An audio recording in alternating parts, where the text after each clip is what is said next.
قرآن لہجوں کی کتاب ہے، تبھی کہا یتلو علیہم آیاتہ۔ ہر عربی سمجھنے والا قرآن پڑھ لیتا، نبی کو تلاوت کے لیے کیوں بھیجا ہے؟ اللہ نے نبی کے 4 کاموں میں ایک کام نبی کی تلاوت قرار دیا ہے۔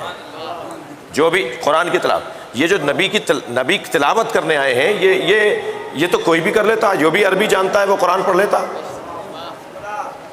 یہ ایک کام تلاوت کیوں ہے؟ اس لیے کہ قرآن الفاظ کا مجموعہ ہے، مفاہیم کا ایک ذخیرہ ہے، اور یہ لفظ لہجے کے پابند ہوا کرتے ہیں۔ یہی جو میں ابھی بول رہا ہوں، اسے لہجہ بدل کے بول دیجئے، کوئی اور مطلب نکل آئے گا۔ یہ جتنی گفتگو میں ابھی کر رہا ہوں، اس کو لہجہ بدل کے کر دیجئے، مطلب ہی بدل جائے گا۔ لہجے کے بدلنے سے مطلب بدلے گا۔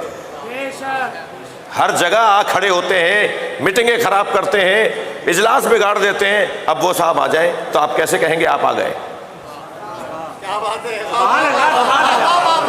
بھائی ایک ایسے صاحب جو جہاں جائیں وہاں فساد پھیلاتے ہیں، اب اگر وہ آ جائیں تو آپ کیسے کہیں گے آپ آ گئے؟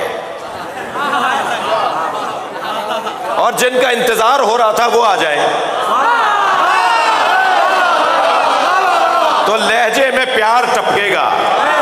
جملہ آپ آ گئے ہی ہے، مگر لہجہ بدلنے سے مطلب بدلے گا۔ یہ جو قرآن ہے نا، یہ الفاظ کا مجموعہ ہے، اور الفاظ کا مجموعہ ہے تو پھر یہ لہجے کا پابند ہے۔ یہ جو اللہ کہہ رہا ہے وَجَعَلْنَا مِنْهُمْ أَئِمَّةً يَهْدُونَ بِأَمْرِنَا، ہم نے ان میں سے کچھ کو امام بنایا ہے۔ تو جن میں سے وہ امام بناتا ہے نا، وہ کون ہے جن میں سے وہ امام بناتا ہے؟ بھائی مجھ سے پہلے جو کلام پڑھے گئے نا، ان سے نسبت اس جملے کو میں دے رہا ہوں، تاکہ میرا بھی حصہ مل جائے نسبت کے ساتھ اور تسلسل کے ساتھ بات ہو جائے۔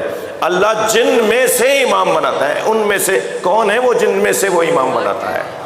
اللہ جن میں سے امام بناتا ہے، ان میں سے ایک کا نام عباس ہے۔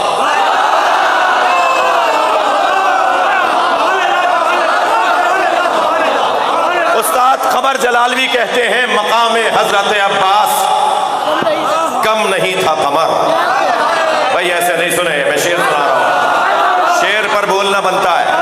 مقام حضرت عباس کم نہیں تھا قمر، پلاتی دودھ جو زہرا امام